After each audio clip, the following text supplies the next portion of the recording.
Hello दोस्तों, स्वागत है आपका मेरे YouTube चैनल पर। आज की कहानी उन लोगों के लिए है जिनका किसी काम में मन नहीं लगता है, अर्थात जो भविष्य की कल्पनाओं में खोए रहते हैं और वर्तमान में मन लगाकर काम नहीं कर पाते हैं। दिन भर तनाव से घिरे रहते हैं और परेशान रहते हैं।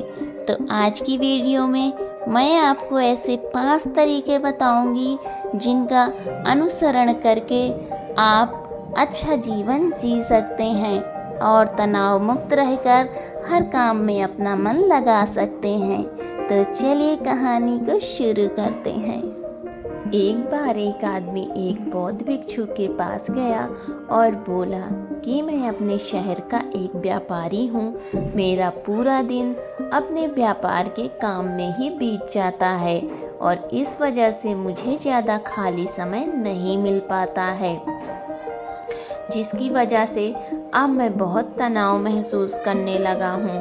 पिछले कई महीनों से मैं अपना कोई भी काम ठीक से नहीं कर पा रहा हूँ।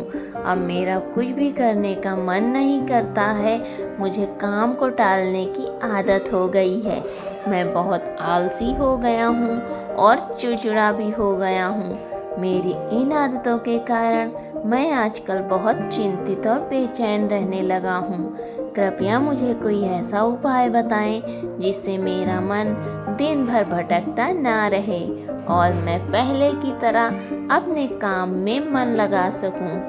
बौद्ध भिक्षु ने उस व्यक्ति की सारी बातें ध्यान से सुनी और फिर कहा कि आपकी समस्या आपके व्यस्त होने की नहीं है।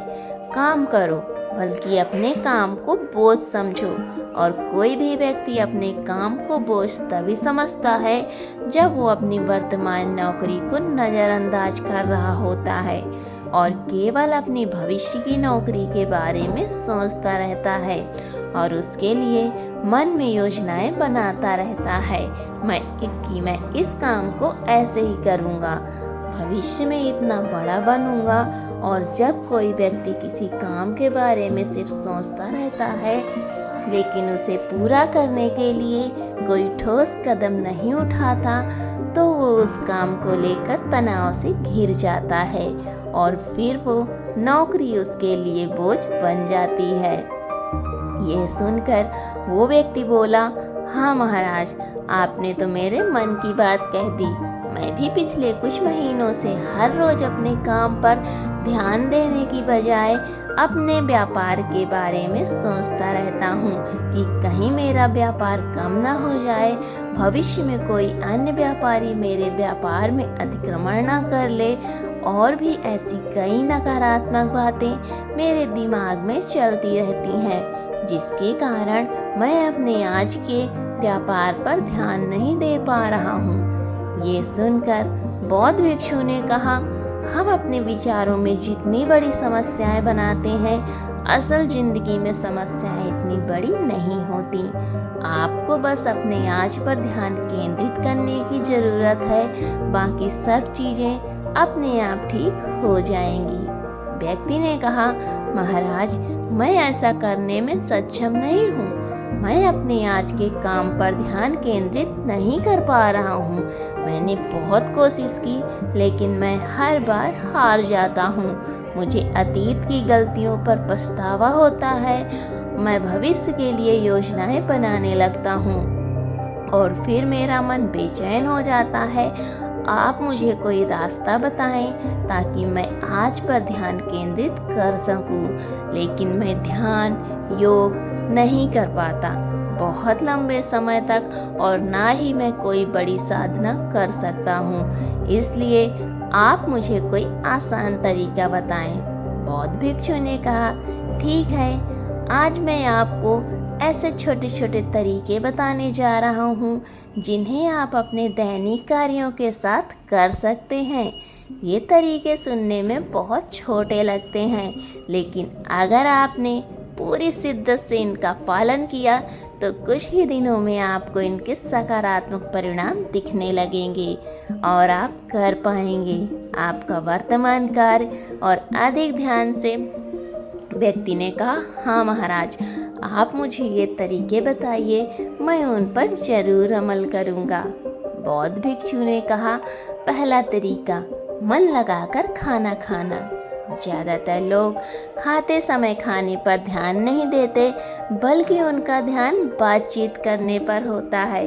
कोई पुरानी सोच में खोया हुआ है या किसी देखने वाली चीज़ में खोया हुआ है, जिसके कारण खाना खाते समय भी उनका मन बेचैन रहता है। जबकि हमें खाने की थाली में उसकी खुशबू आती है और थाली में क्या खाना परोसा गया है, खाना कैसा दिखता है, इन सभी का ध्यानपूर्वक निरीक्षण करना चाहिए। और जो भोजन बनाता है और जो उस भोजन को उगाता है, उन्हें मन में धन्यवाद देना चाहिए। हमें हर निवाले के साथ भोजन के स्वाद का आनंद लेना चाहिए, न कि केवल पहले निवाले के लिए।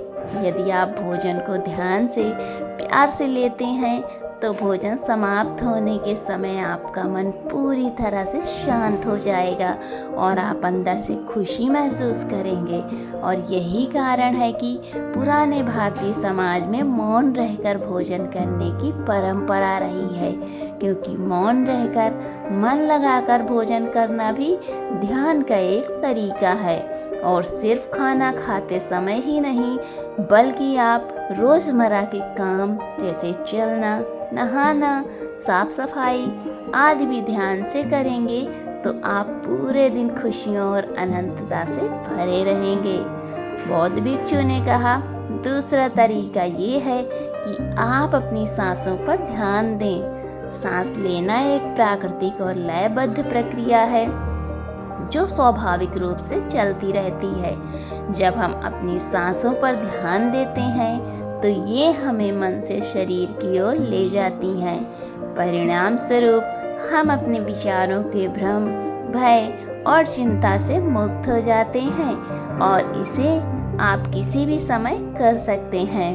बुद्ध द्वारा बताई गई ध्यान की विधि में बताया गया है कि अपनी आने और जाने वाली सांसों पर ध्यान केंद्रित करें।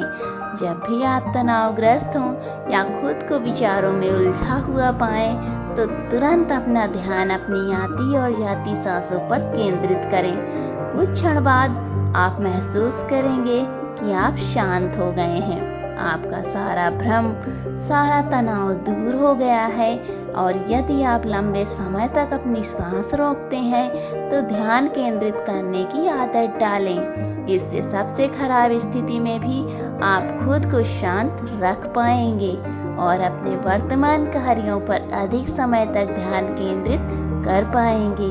सांसों पर ध्यान देना हमें याद दिलाता है कि हम कौन हैं। हमें यह एहसास होता है कि हम ये विचार नहीं हैं जो अभी हमारे अंदर चल रहा है, बल्कि हम उससे अलग हैं, हम उससे ऊपर हैं। दोस्तों, सिर्फ अपनी सांसों पर ध्यान देने से बहुत कुछ पता चल सकता है। नए आयाम।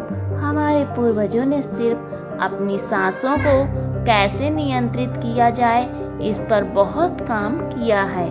ऐसे काम कर सकते हैं जो सामान्य मानव जीवन से परे हैं, जबकि हम अपनी सांसों पर ध्यान देकर खुद को ऐसी स्थिति में ला सकते हैं जिससे जीवन में कोई भी उतार चढ़ाव हमें परेशान नहीं कर सके। बौद्ध भिक्षु ने उस व्यक्ति से कहा, तीसरा तरीका है अपनी इंद्रियों से जुड़ना। हमारे पास 5 इंद्रियां हैं, नाक, त्वचा, जीभ, कान और आँख। हमारे शरीर के प्रवेश द्वार हैं, लेकिन जब हम विचारों में खो जाते हैं, तब हम अपनी इंद्रियों को महसूस नहीं कर पाते। हमारे आसपास क्या हो रहा है, गंध कैसी है, क्या आवाज़ें आ रही हैं, जब तक ये सभी चीज़ें इतनी मजबूत ना हो जाएं कि हमारा ध्यान अपनी ओर खींच लें, हम बस बेहोशी में जीते रहते हैं। इसलिए अपने आसपास की चीज़ों को बहुत ध्यान से देखने की आदत डालें। जैसी ठंडी हवा को अपने शरीर से टकराते हुए महसूस करें, बगीचे में खिलते रंग बिरंगे फूलों को देखें, उसकी सुंदरता को देखें, पक्षियों की आवाज़ सुनें, कुछ देर के लिए उगते और डूबते सूरज को देखें। ये सभी छोटी छोटी चीज़ें आपको आपके वर्तमान से जोड़ देंगी। अगर आप अपने जीवन में शांति और आनंद का अनुभव करना चाहते हैं तो आपको अपने आसपास की चीज़ों पर ध्यान देना होगा। आपको एक पल रुक कर देखना होगा, उन्हें प्यार से देखें और उन्हें महसूस करें। बौद्ध भिक्षु ने कहा, चौथा तरीका ये है कि अपने मन में उठने वाली नकारात्मक भावनाओं का निरीक्षण करें। परेशान होना, निराश होना या गुस्सा आना इंसानों में आम बात है, लेकिन हमें ऐसी भावनाओं में नहीं बहना चाहिए। लेकिन जब भी हम ऐसा करते हैं, किसी तरह का हमारे अंदर नकारात्मक भावनाएं, तो हमें इन भावनाओं पर ध्यान देना चाहिए। जैसे जब आपको गुस्सा आता है या कुछ गलत करने का मन करता है, तो उस वक्त आपके मन में किस तरह के विचार उठ रहे होते हैं। थोड़ा रुकिए, थोड़ी देर में आपको लगेगा कि आप वो विचार नहीं हैं, आप उनसे अलग हैं। आप उन्हें देखते रहें और थोड़ी देर में वे सारे नकारात्मक विचार गायब हो जाएंगे। और अगर आप हर बार ऐसा करते हैं तो आप अपनी भावनाओं पर नियंत्रण करना सीख जाएंगे। बौद्ध भिक्षु ने पांचवा और आखिरी तरीका बताते हुए कहा, जब भी आप कुछ करें तो अपनी रोजमर्रा की गतिविधियों में जागरूकता लाने का प्रयास करें। इसलिए उसे वर्तमान में करने का प्रयास करें। हर बार आपका दिमाग अपने ही ख्यालों में खोया रहता है, लेकिन आपको खुद को वर्तमान में वापस लाना होगा। और आपको इसे हर बार तब तक करना है जब तक ये आपकी मदद ना बन जाए और जब तक ये आपकी आदत ना बन जाए। और साथ ही आप ये देखने की कोशिश करें कि उस काम को करते समय आपके अंदर किस तरह के विचार उठ रहे हैं। ये छोटा सा व्यायाम आपको वर्तमान में जीने में मदद करेगा।